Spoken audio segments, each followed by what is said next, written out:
Stipulations, he said so. In the audience.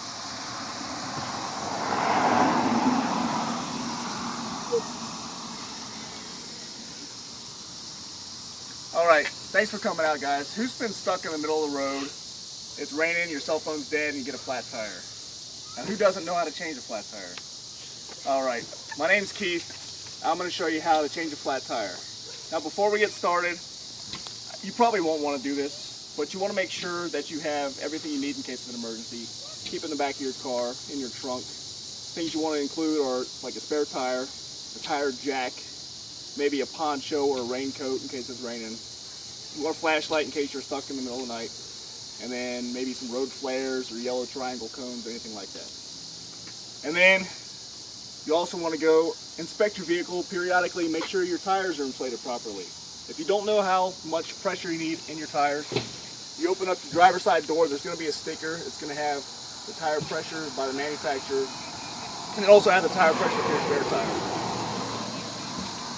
So, in your trunk, you'll probably have your spare tire stuff. And inside there, you'll have a scissor jack, most likely, or sometimes it's a little pump jack. And you'll have your spare tire, and then a tire iron.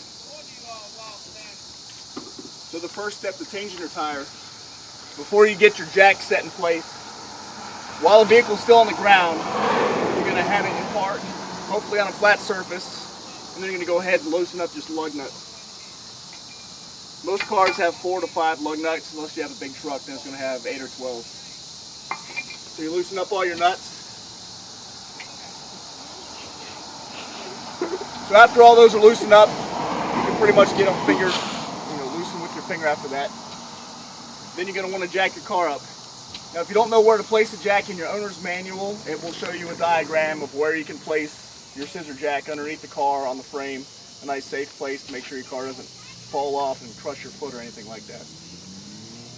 So once your car is off the ground, you want to get it approximately about 6 inches off the ground. That way you got clearance to pull off the tire. Now that your car's off the ground, loosen up your lug nuts, take them off, set them in a nice safe place so you don't lose them. Because when you go to put the spare on, if you're missing a lug nut, that might cause you some problems.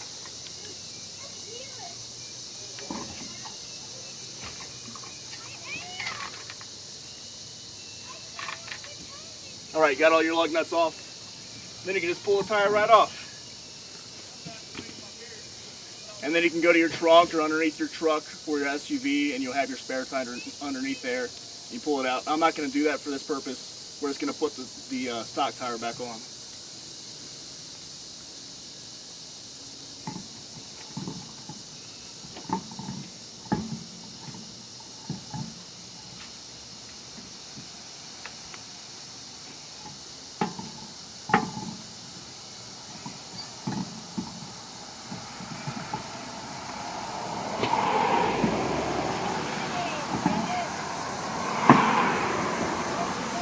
Alright, so once your tire's back on, you're going to take your lug nuts and put them back on, one by one.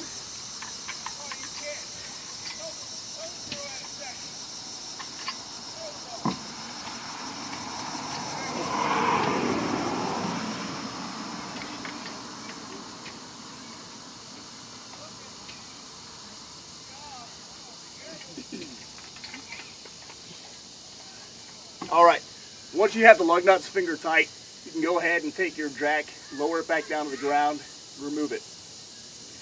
And then when you go to tighten your lug nuts with your wrench, you want to do it in a star pattern. So you can start at the top, and then you work your way all the way across, and then go back up to about 3 o'clock, and then go all the way across. This ensures that you put even torque on the wheel, that way it's not wobbling when you're driving down the road.